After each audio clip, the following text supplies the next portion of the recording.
大家好，歡迎嚟到高息香港嘅頻道。2025年已到了11月，想買高息股又唔知買咩好。百富環球科技可能係可以投資的一隻高息股。高息香港頻道係今年4月2日出過一條影片介紹百富環球科技。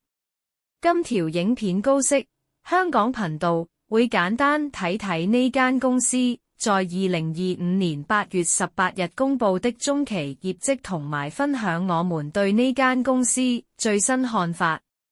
我哋都好簡單介紹下間公司先。百富環球科技有限公司的主要核心業務主要由電子支付終端銷售和支付解決方案服務構成。用人話去講百富環球業務，就是售賣電子支付機的公司。大家平時外出消費時，如果用電子方式付款，例如碌信用卡或用支付寶時，可能都會見過百富環球科技的支付機。百富環球於2000年在中國成立，並於2010年12月20日在香港交易所主板上市，總部設於香港，研發及營運中心主要位於中國深圳，並設立分公司於美國佛羅里達州、意大利米蘭、南韓、日本及印度。百富環球係2002年至2007年起獲選為銀聯商務、中國銀行、交通銀行、招商銀行、建設銀行及農業銀行的電子支付終端供應商。公司是少數早期拓展海外市場的中國電子支付終端解決方案供應商。2008年起進入美國市場，目前與全球超過90個分銷商及夥伴合作，銷售產品至超過120個國家。自2007年起，百富環球一直是全球10大電子支付終端供應商。根據尼爾森報告，百富環球現時為全球第2大銷售時點信息系統終端供應商。電子支付終端全球總出貨量超過6000萬台，百富環球擁有專利900項以上。這些專利主要集中在支付終端硬體設計、軟體系統、安全認證等領域。2023年，百富環球成為首家入選 PCI 支付卡行業安全標準委員會的亞洲支付終端供應商後，憑藉自身的實力，於近期成功連任為該顧問委員會的成員。在最新公布的名單中，百富環球與包括蘋果公司、亞馬遜、微軟、摩根大通、沃爾瑪等各個領域的國際知名公司一度位列其中，再次印證了百富品牌及其產品得到了國際權威機構的高度認可。百富環球美國子公司係2021年遭美國聯邦調查局搜查，但後來都沒有證據證明公司違反美國法律，而公司係美國仍然正常運作。因此，雖然美中現正打貿易戰，但相信對百富環球業務影響不大。我哋跟住講佢最新份業績。百富環球科技有限公司於2025年8月18日公布的截至2025年6月30日止6個月的中期業績。業績顯示，公司收入為27.16億港元，同比下降 9.9%， 毛利和經營溢利分別為12.72億港元和4.7億港元，下降幅度為 9.7% 和 12.4%。截至2025年6月30日止中期年度的毛利率為 46.9%， 2024年6月30日止中期年度的毛利率為 46.8%， 而截至2024年12月31日止年度的毛利率為 47.2%， 截至2023年12月31日止年度毛利率為 44.6%， 可見公司毛利率相對穩定。期內溢利為 3.9 億港元，同比減少 14.9%， 每股基本盈利為 0.369 港元，同比下降 13.2%， 每股普通股中期股息則為 0.25 港元。公司表示，收入有所下降，主要由於個別市場於期內的採購訂單下跌，而這主要歸因於環球經濟的不確定性。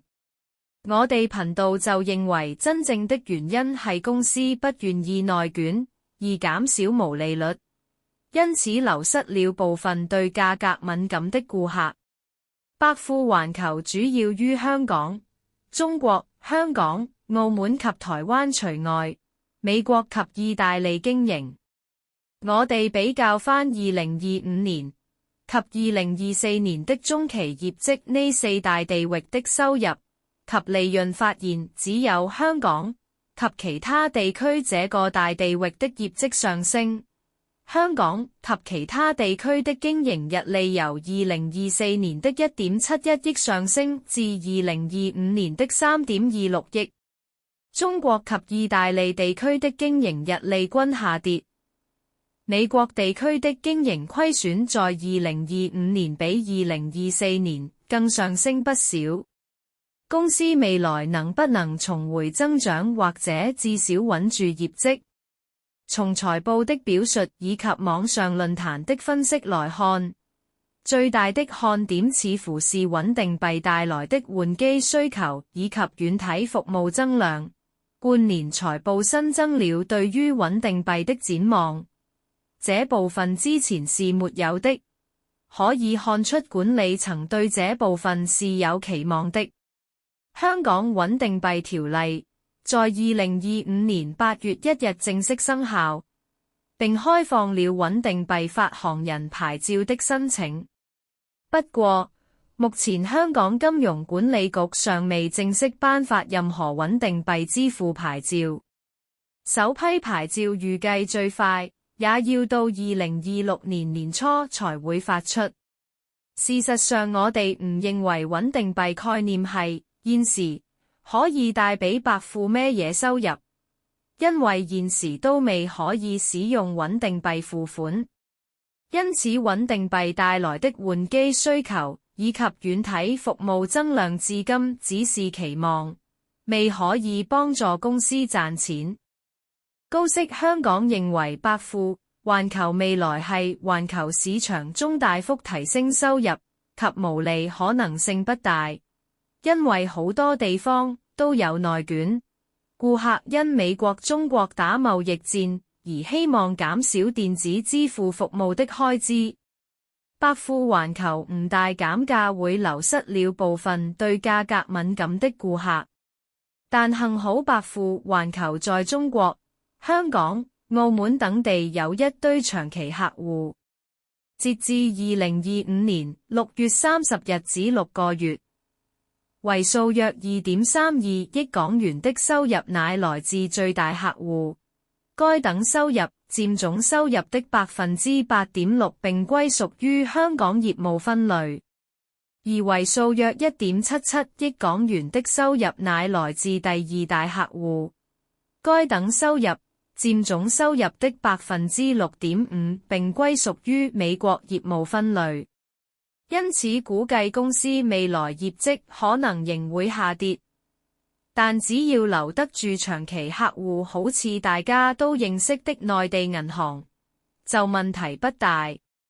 公司未來相信只是賺少咗而已。我哋跟住講下收息人士好關心的問題。呢間公司派唔派到高息㗎？最新一期每股基本盈利為 0.369 港元，股息則為 0.25 港元。可見雖然賺少咗，但利潤係足夠維持現時的派息。於2025年6月30日，集團擁有現金及現金等價物 29.76 億港元及並無借貸。百富環球係一間淨現金公司，手持 29.76 億港元，沒有問銀行借錢，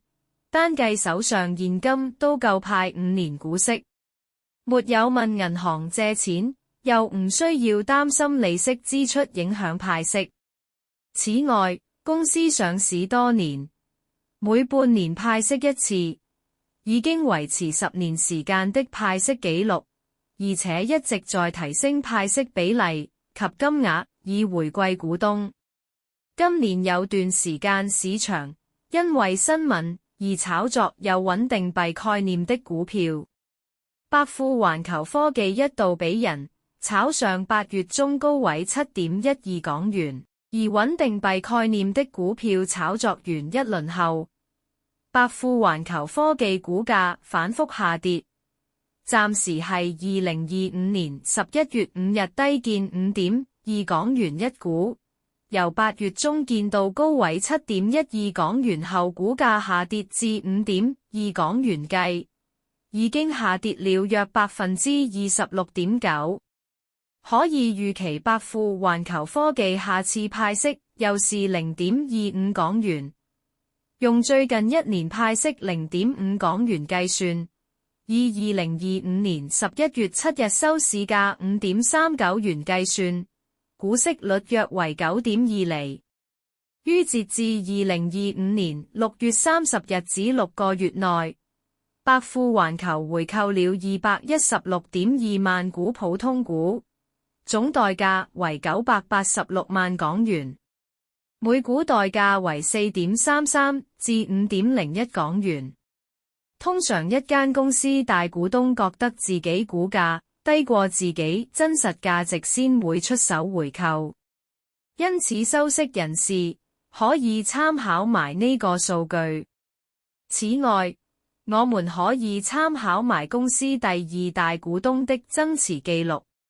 公司第二大股東 Brandes Investment Partners 是一家領先的投資諮詢公司，專注於全球價值投資，為全球客戶管理股票和固定收益資產。該公司在多個市場有投資活動，近期曾於2025年7月在澳洲推出全球價值基金，並在2025年11月頭於香港股市以平均價 5.33 港元增持了122萬股百富環球的股份。因此現在如果想買高息股又唔知買咩好，百富環球科技股價下跌大減價，現價股息率約為 9.2 厘，連第二大股東最近都增持。因此百富環球現在可能係收息人士可以投資的其中一個選擇。如果百富環球科技股價之後再下跌至5港元，就會有10厘息，唔知會唔會跌到呢個水平呢？雖然百富環球是有投資價值，但大家都要注意風險。我哋呢條影片不是投資建議。大家如果想投資，最好自己研究下間公司值唔值得買，同埋記住唔好借錢投資。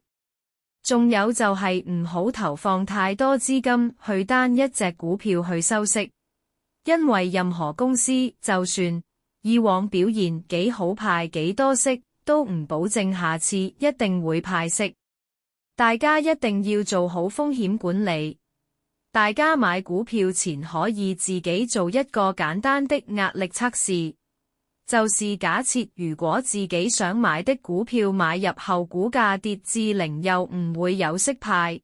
自己會點？如果係唔影響自己正常生活，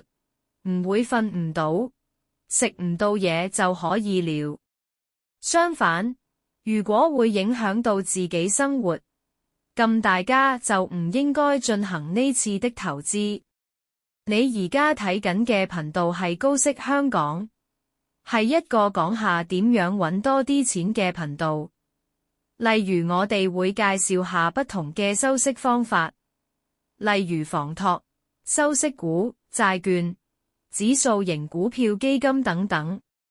同時，係香港生活，樣樣嘢都貴。